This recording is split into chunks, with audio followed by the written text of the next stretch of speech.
فبأي آلاء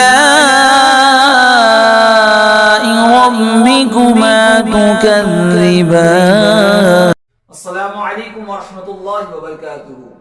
پیارے ناظرین، امید کرتا ہوں کہ آپ حضرات خیر و عافیت سے ہوں گے۔ سنت معقدہ اور غیر معقدہ میں کیا فرق ہے، اس حوالے سے بہت سارے سوالات پوچھے جاتے ہیں۔ تو آئیے ہم سمجھتے ہیں کہ سنت معقدہ اور غیر معقدہ میں کیا فرق ہے اور ان دونوں کے پڑھنے کا طریقہ کیا ہے۔ تو سنت معقدہ اور غیر معقدہ میں بنیادی دو فرق ہے۔ نمبر ایک کہ سنت معقدہ 4 رکعت والی، یہ جو بات ہو رہی ہے، مسائل بیان کیے جا رہے ہیں 4 رکعت سنت معقدہ اور غیر معقدہ کے حوالے سے۔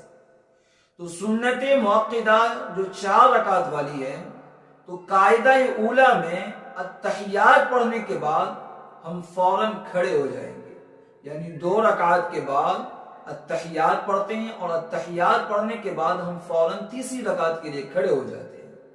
لیکن سنت غیر معقدہ میں التحیات پڑھنے کے بعد ہم درود شریف بھی پڑھیں گے اور دعائے معصورہ بھی پڑھیں گے، اور یہ پڑھنا مستحب ہے۔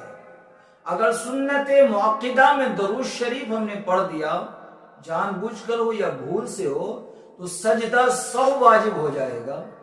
لیکن سنت غیر معقدہ میں درود شریف پڑھنا اور دعائے معصورہ پڑھنا یہ مستحب ہے۔ یہ پہلا فرق ہے سنت معقدہ اور غیر معقدہ میں۔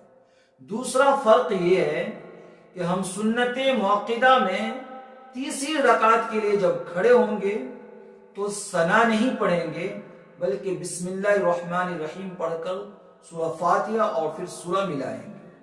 لیکن سنت غیر معقدہ میں جب ہم تیسری رکعت کے لیے کھڑے ہوں گے تو ثنا پڑھیں گے، تعوذ و تسمیہ یعنی اعوذ باللہ بسم اللہ پڑھیں گے، اس کے بعد پھر سورہ فاتحہ اور سورہ ملائیں گے۔